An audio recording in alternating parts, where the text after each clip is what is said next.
E aí pessoal, preparados para mais uma aula de Redes 2? Se tá de cabeça quente, esfria essa cabeça, que o assunto é simples e rápido. Vamos lá!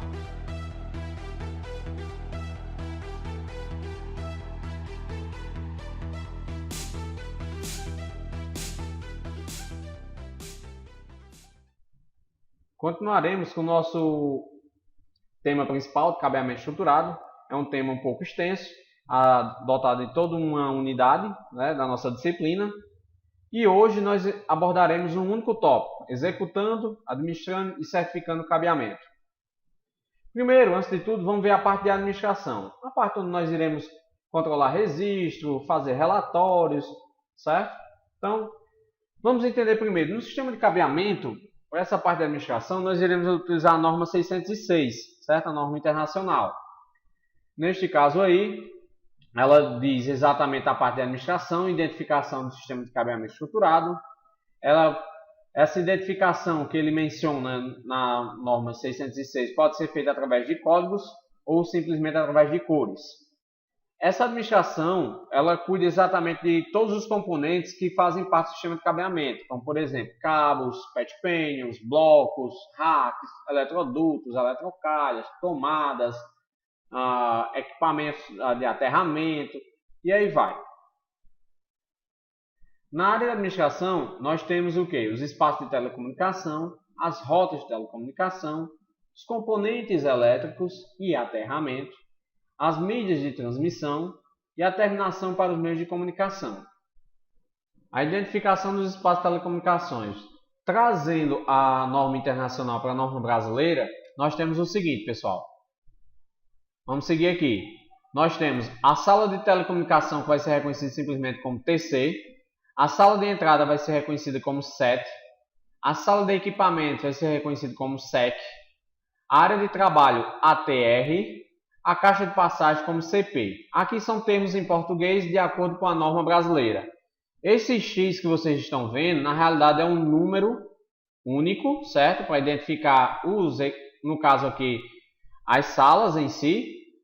E esse número pode ser, por exemplo, 001, só para identificar, mas que seja de forma única, não tenha dois equipamentos, duas salas com o mesmo número.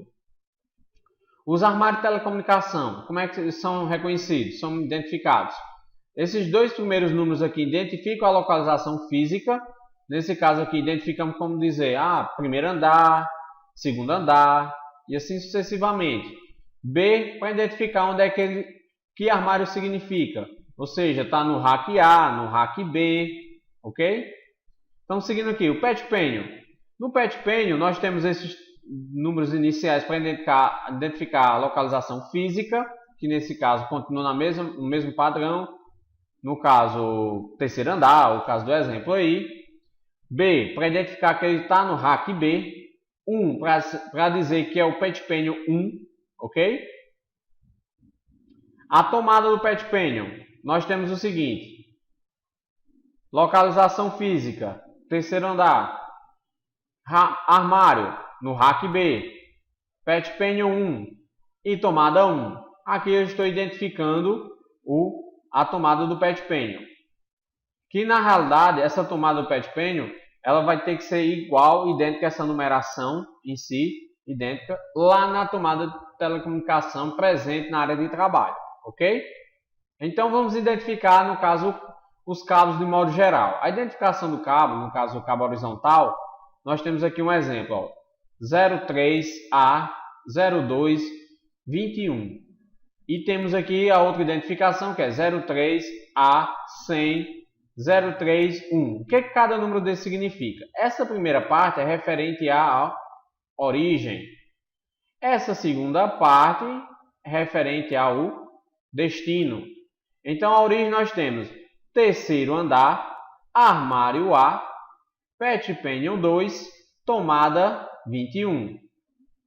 Esse cabo sai daí e vai para onde? Aí você identifica, ó, terceiro andar, sala A100, espelho 03, posição 1. Ou seja, está saindo-se um cabo desse rack, desse patch panel nesse rack, e está indo lá para a tomada de telecomunicação presente nessa sala, ok? É mais ou menos isso aqui, ó. É saindo nesse cabo e indo em direção à tomada lá da sala. E como podemos identificar, ó, posição 1 quer dizer que aquele cabo está saindo para esta tomada nesta posição, na parte superior. Quando eu digo posição 2, nós estamos identificando que ele está na parte inferior da tomada, ok? Então vamos seguindo. E se eu tenho uma ligação de um rack para outro rack? Nós temos aqui, ó, um cabeamento horizontal de rack para rack, de armário para armário. Essa primeira parte da identificação significa a origem e essa segunda parte se identifica o destino. A origem, nós temos, no caso, terceiro andar, armário B, PET pênio 1, tomada 1, que é a tomada do PET pênio. E está indo para que destino? 00, que no caso é o térreo, armário presente no térreo, 00, A, PET pênio 2, tomada do PET pênio 1, ok? Então é como se tivesse um cabo interligando. Normalmente essa identificação é colocada no próprio cabo. O pessoal usa anilhas, que são as bolinhas, o pessoal usa etiquetas e assim vai, depende da forma como é utilizado. A norma só vai identificar o jeito como você deve identificar no cabo, certo? As rotas de telecomunicações. As rotas de telecomunicações, nós temos algumas abreviações. Quando é o caminho em conduto, eletroduto, canaleta, começa só com C. Quando você tem bandeja de cabos ou eletrocalhas, aí você tem CB. E aqui é o número sequencial único, né? No caso, como eu disse a vocês, aqui, por exemplo, poderia ser 0, 1, 2. Então, se porventura você tivesse um CB 0, 1, 2, na realidade a gente tinha o quê? Uma bandeja de cabos ou eletrocalha 012. Os componentes elétricos e aterramento. Lembre que esta norma 606, a parte de administração, ela cabe também componentes elétricos e aterramento, para que se evite um desastre com alguma coisa, ou senão alguma complicação devido aos componentes elétricos. Então, também são identificados. Temos o CV, que é o condutor de vinculação, temos o BV, que é a barra de vinculação, o BAP, que é a barra de aterramento principal, o BAT, que é a barra de aterramento de telecomunicações, e o número sequencial. A identificação por cores é uma outra maneira de se fazer e também, vamos dizer em si, fácil de se identificar. A partir do momento que você identifica o que cada cor significa, então é mais fácil. O ponto de demarcação é uma etiquetazinha laranja, utilizado normalmente em conexão com provedor de serviço. Conexões de rede é verde. Equipamentos, violeta. Sistemas prioritários, vermelho. Backbone nível 1, que é o branco. Nesse caso aqui, para quê? Para identificação de terminação dos cabos do backbone interno. Backbone nível 2, ela é cinza. Terminação dos cabos do backbone interno também. Mas lembre que cada um é algo diferente. O primeiro ligando o distribuidor geral de telecomunicações e as conexões intermediárias. Então, parte do geral para algumas conexões intermediárias. E quando tem das conexões intermediárias e as conexões horizontais, aí você tem um cinza. Perdão. O backbone de campos é o marrom, que é a terminação do cabo do backbone externo entre os campos. O cabeamento horizontal, ele é azul. E os circuitos auxiliares, que é alarme, segurança, gerência de energia, é amarelo, ok? Então, entrando numa parte que teoricamente em laboratório seria mais interessante, porque vocês iriam colocar a mão na massa, mas vamos ver algumas táticas, algumas técnicas de como fazer a instalação desse cabeamento. Não só do cabeamento, mas dos equipamentos, tá certo? Então, partindo para o tópico técnicas e práticas. Instalação para cabos UTP. Primeira coisa, antes de tudo, você deve pensar o seguinte, tem que ter alguns cuidados. Quando você vai passar cabo, organizar os cabos em si num escritório, numa empresa ou mesmo num laboratório, você tem que ter alguns cuidados. Primeiro, o lançamento dos cabos deve ser realizado ao mesmo tempo em que são retirados da caixa. Porque tem muita gente que faz o quê? Puxa os cabos e sai simplesmente colocando dentro dos eletrodutos. A norma prega que você vai puxando o cabo que está dentro da caixa. Ele já vem preparado para ser puxado. Então não tem história de você preparar um pedaço para aquele ponto, outro pedaço para outro ponto. Não. Você já vai puxando e fazendo as medições. Os cabos não devem ser puxados com força superior a 11,3 kg força, pois uma força como esta causará alongamento dos condutores, alterando as características elétricas. Nada de estar esticando o cabo. Nada de estar esticando o cabo. Se não dá, procure uma outra maneira, passe um guia. Se aconselha sempre que se você for passar um cabo, passe um guia primeiro, ok? Não devem ser estrangulados ou torcidos. Nesse caso, não adianta você juntar um monte de cabo e amarrar. O cabo não é para ser estrangulado e muito menos torcer os cabos.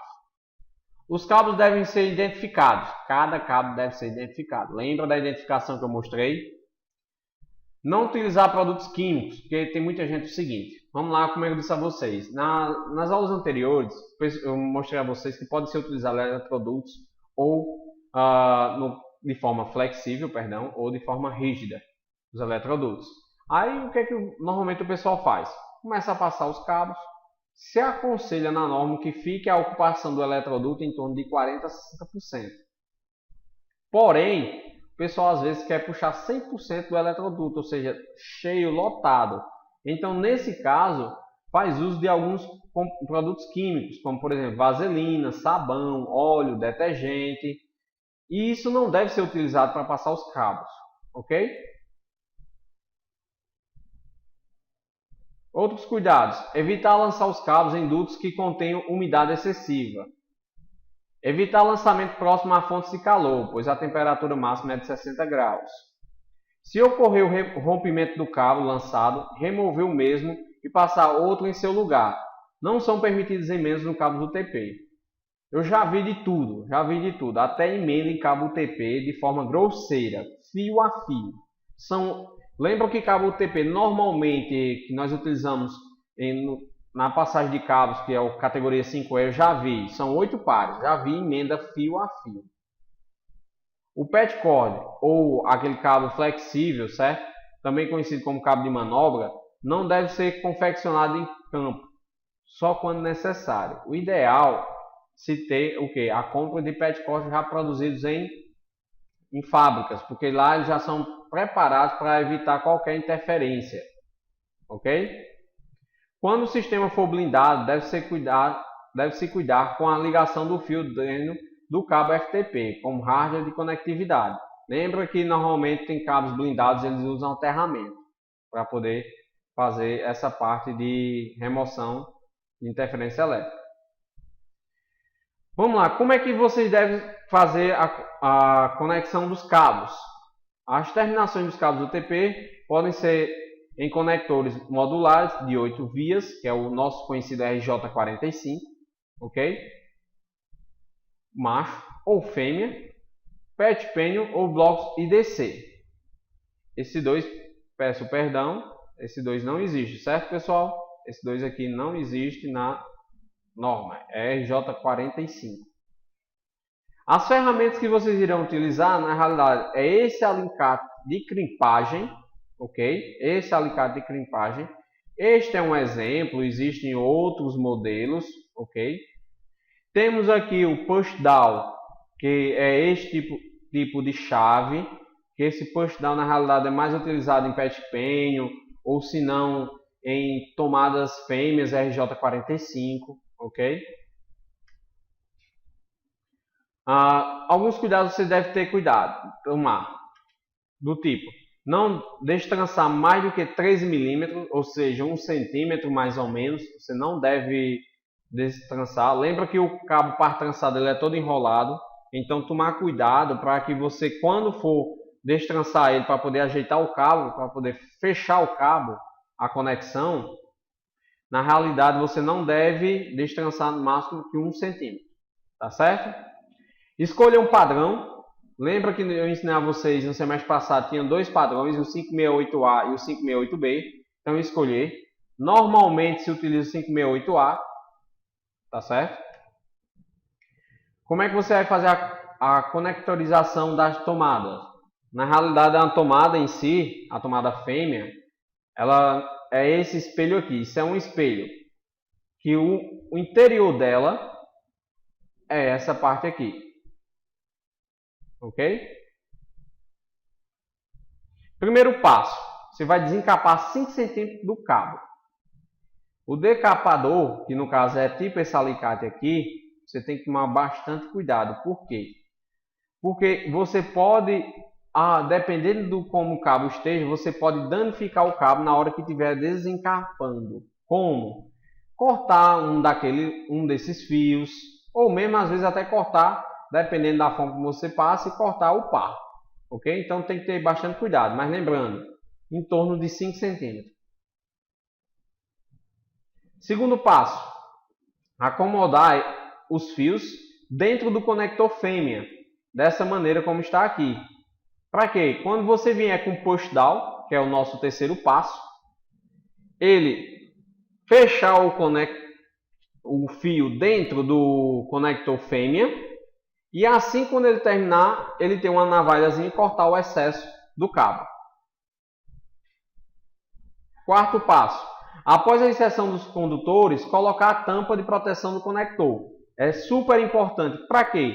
Para que evite que o fio saia de dentro do conector fêmea. Ok? Então preste atenção. O que é certo e o que é errado fazer aqui? A norma prega que o correto é você colocar os contatos, certo, da tomada fêmea para cima. Para quê? Para que poeira, pintura não entre nesses contatos e danifique a tomada. Já aconteceu o caso de, por exemplo, as pessoas terem instalado a tomada fêmea dessa maneira, ou seja, com os contatos para baixo, o pintor passou a tinta por cima e cobriu os contatos com a tinta. O que vai acontecer? Quando colocar o conector, possa ser que dê até conexão, mas não vai ser conexão 100%. Então, sempre lembrando, quando for preparar uma tomada fêmea, colocar os contatos virado para cima. Então vamos lá, conectorização do RJ45 macho. Vimos até agora o fêmea, que é no caso a tomada. Vamos ver a parte do macho. Seguir o mesmo processo. Se você for fazer a conectorização do macho, lembrando que vai decapar na realidade 2 centímetros, certo? 2 centímetros, não, é bem menos do que a tomada, ok?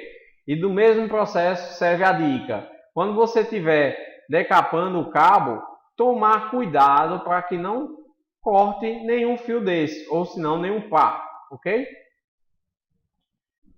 Você deve fazer o seguinte, lembra que você deve, na realidade, esticar os cabos. Você deve esticar os cabos, ou seja, você deve desentrançar, lembrando, não mais que 1 centímetro.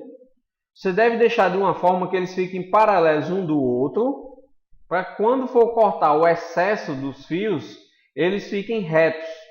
Esse excesso pode ser cortado ou com o próprio decapador, ou às vezes o alicate de crimpagem, ele já possui isso, ou pode ser mesmo uma tesoura, tem várias maneiras de fazer isso. Detalhe, lembrando, sempre colocando os fios na sequência correta, tá ok? Pelo amor de Cristo, preste bastante atenção nessas imagens. Lembre, passo 3, na hora de fazer um macho, é colocar o conector. Quando você introduzir os fios dentro do conector, quais as formas erradas? Note que o fio desse não está chegando até o final. E outra, chegou até o final, porém, essa capa de proteção está fora do conector. Isso é errado. Então a forma correta é fazer o quê? Com que o fio chegue até o final e a capa entre para quê? Para que quando você fechar com o alicate, ele prenda o fio dentro do conector. Para não ocorrer o risco de alguém puxar e ficar o conector e vir os fios. Passo 4. Depois que você encaixou dentro do conector, chegue com o alicate e aperte. Aí é o processo que a gente chama de crimpagem, ok? Conectorização do patch panel. O patch panel, lembrando lá nas nossas primeiras aulas de sistemas de cabeamento estruturado, o patch panel ele serve em si para você fazer a distribuição de serviços. Então, vamos começar. Primeiro passo, decapar cerca de 5 centímetros dessa proteção. Tomar cuidado para não cortar. Vou sempre repetir, certo? Tome cuidado para não cortar os fios. Conectar os condutores do patch panel seguindo as cores fixadas nos blocos. Todo o patch panel, na parte interna dele, ele vai possuir a sequência de conexão para o padrão 568A e para o padrão 568B. Então, você escolha um padrão e coloque-o da forma que dê para encaixar dentro do patch panel. Detalhe, o push down ele possui um lado que tem a navalha, que é onde vai cortar o excesso. Então tem que sempre colocar na parte externa. Para quê? Para que quando você fechar ele cortar esse excesso. Tenha bastante atenção. Se o patch panel não possuir o guia de cabos, tem uns patch panels, ele já vem com os guias, tem outros que não. Você deve tomar cuidado. Primeiro, iniciar a crimpagem da porta 1 até a porta 12. Depois, se você vê que não tem o guia, então você vai fazer o seguinte. O outro lado você começa da porta 24 e vai até a porta 13, para que os cabos fiquem organizados no patch panel. A organização dos cabos no rack é bastante importante para que você veja que aqui no caso todos os patch panels bem organizadinhos, os cabos descendo de forma correta, sem causar nenhum problema. Lembrando, no rack deve ser organizar os cabos que fiquem de forma de chicote, ou seja, dessa forma como está aqui. E detalhe, toda vez quando fizer o cabeamento, se recomenda na norma que deixe-se um acesso de 3 metros dentro de cada armário, para que você consiga organizar ele de forma correta e não cause nenhum problema. E como também a norma pede um excesso no rack, no armário, lá na tomada também pede-se um excesso que seja de 30 centímetros. Então, vamos seguir aqui. Terminou tudo, colocou tudo, todos os cabos, todos os equipamentos, identificou tal. Vamos para tirar a prova dos 9. Vamos para a certificação. A primeira parte, como sendo um material bastante extenso, essa parte de certificação, eu irei adotar só para vocês reconhecerem alguns equipamentos, algumas normas. Então, a primeira parte é o testador de cabo de rede. Para que o testador de cabo de rede serve? Serve simplesmente para verificar a conectividade entre as extremidades do cabo. Ele simplesmente vai testar se vai dar sinal entre as pontas do cabo. Nesse caso, lembrando, o cabo ele conduz eletricidade. Então, aqui você tem uma parte do teste e aqui você tem a outra. Essa principal aqui, ela emite um sinal elétrico que vai até a outra extremidade e vai fazer conexão. Então, todas as luzes aqui deverão, teoricamente, se o cabo estiver ok, acender. Então, isso aqui é um tipo de teste, esse é outro. Existem vários testes de cabo de rede, dos mais simples aos mais complexos. Esse aqui é bem simples, esse aqui já é um pouquinho mais complexo, porque você pode notar que ele testa outros tipos de cabo, como esse aqui que é o de telefone, o RJ11, esse aqui que é o USB, certo? E este aqui ainda tem mais um detalhe. Diferentemente desse primeiro, esse bem simples, ele só verifica continuidade. Ou seja, só vai verificar se uma extremidade está ligada à outra. Nesse outro, ele verifica até se o cabo está desconectado, verifica se o cabo é crossover, ou seja, se está invertido. Está de um lado crossover, para quem não lembra, de um lado está no padrão 568A e do outro lado está no padrão 568B. Aí ele vai dar um cabo crossover, um cabo cruzado, certo? E se der tudo ok, ele vai dar como conectado, ok? Então vamos lá. Um qualificador de cabos. Para que serve um qualificador de cabos? O qualificador ele vai verificar se o cabo consegue transmitir vamos dizer, na especificação para que ele foi feito. Por exemplo, se eu tenho um cabo que ele trafega a 100 megabits, ele vai verificar se esse cabo realmente trafega a 100 megabits. ele vai dar a qualidade do link, ok? Se for de 1 GB, ele vai dizer se trafega 1 GB. E assim sucessivamente, dependendo dos cabos que você esteja utilizando. E o certificador de cabo, ele faz inúmeros testes, além dessa qualidade de link, verifica conectividade como teste de cabo de rede. Qual é o problema se tem um equipamento e outro? À medida que você vai aumentando a qualidade dos testes, o equipamento se torna mais caro. Então, existe até certificador de cabos que ele realiza até 35 mil testes. Então, pessoal, é muito caro um equipamento desse. Provavelmente, até em campo, vocês irão utilizar no máximo, na melhor das hipóteses, um qualificador de cabos. Ok? Então, pessoal, fique por aqui. Qualquer dúvida, deixe os comentários lá no Google Classroom, ou se não, nos comentários do vídeo. Qualquer coisa, estou aqui. Pode me fazer até sinal de fumaça. Irei responder vocês. Tá certo? Até mais!